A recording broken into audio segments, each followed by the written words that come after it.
आज बात करेंगे उस खबर की जो धीरे धीरे सोशल मीडिया पर आग की तरह फैल रही है, और वो है पाकिस्तान की सिंधु नदी से सोना निकालने की योजना। अब आप सोच रहे होंगे कि क्या सच में नदी से सोना निकलता है? तो चलिए आपको पूरी बात समझाते हैं।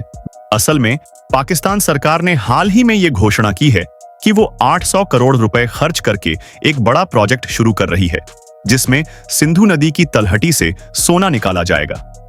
सुनने में अजीब लगता है, लेकिन ये सच है। ये सोना कोई खदान में छिपा खजाना नहीं है, बल्कि इस नदी के बहाव के साथ हिमालय से बहकर आया हुआ सोना है, जो प्लेजर गोल्ड कहलाता है। ये सोना नदी की रेत में छोटे छोटे कणों के रूप में मिलता है, जिसे आप आमतौर पर देख नहीं सकते, लेकिन अगर सही तकनीक और मेहनत लगाई जाए तो इससे करोड़ों अरबों कमाए जा सकते हैं। पाकिस्तान के सरकारी सर्वे के मुताबिक सिंधु नदी के अटक और नौशेरा क्षेत्र की तलहटी में यह सोना जमा हुआ है, और अंदाजा लगाया गया है कि अगर इस सोने की खुदाई और प्रोसेसिंग ठीक से की जाए तो लगभग 800 अरब पाकिस्तानी रुपए का खजाना निकाला जा सकता है। अब आप सोचिए, एक ऐसा देश जो लंबे समय से आर्थिक तंगी से जूझ रहा है, जिसके पास विदेशी कर्ज है, महंगाई है, राजनीतिक अस्थिरता है, अगर वहां इतनी बड़ी रकम का सोना मिल जाए तो उनके लिए यह किसी वरदान से कम नहीं होगा। तो अब सवाल उठता है कि पाकिस्तान इस सोने को निकालेगा कैसे? इसके लिए पाकिस्तान ने अपनी नेशनल इंजीनियरिंग सर्विसेज (NISPA) के और पंजाब प्रांत के माइनिंग डिपार्टमेंट के साथ मिलकर काम शुरू कर दिया है। इन्होंने सिंधु नदी के किनारे 9 ब्लॉक्स बनाए हैं, मतलब 9 हिस्सों में वो इलाका बांटा गया है जहां खुदाई की जाएगी। हर ब्लॉक को खनन कंपनियों को दिया जाएगा, जो वहां से खुदाई करेंगी, और जितना सोना निकलेगा उसका हिस्सा सरकार को मिलेगा और हिस्सा कंपनियों को। अब तो बोली लगाने का दौर भी शुरू हो चुका है, यानी जो कंपनी सबसे ज्यादा पैसा देगी वो उस ब्लॉक में काम करेगी।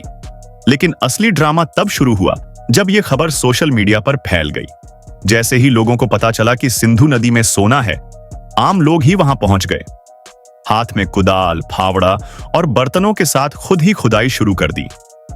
वहां पर नजारा कुछ ऐसा बन गया था जैसे कोई पुराने जमाने की फिल्म चल रही हो।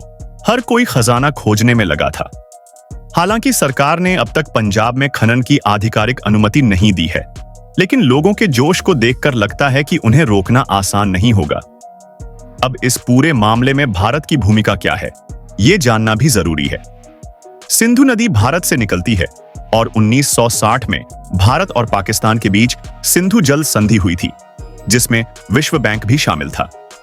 इस संधि के तहत 3 नदियां भारत को मिली, रावी, व्यास और सतलज, और 3 नदियां पाकिस्तान को, सिंधु, झेलम और चिनाब।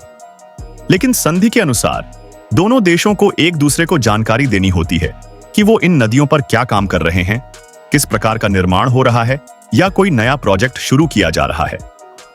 अब पाकिस्तान जब सिंधु नदी से सोना निकालने जा रहा है तो इसका पूरा डेटा भारत के पास भी जाएगा। अगर भारत को इससे कोई आपत्ति है, जैसे पर्यावरण को नुकसान या जल के बहाव में रुकावट, तो भारत अपनी बात रख सकता है। और असल में भारत पहले ही इस संधि को लेकर सवाल उठा चुका है।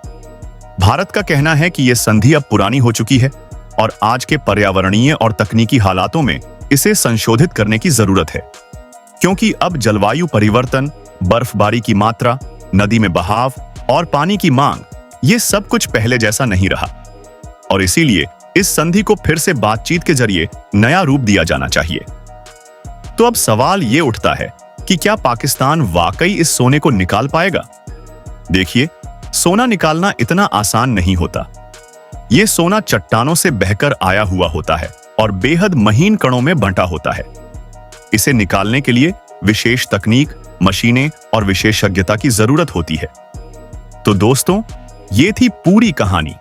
ख्याल रखिए अपना और अपने देश का। जय हिंद। धन्यवाद।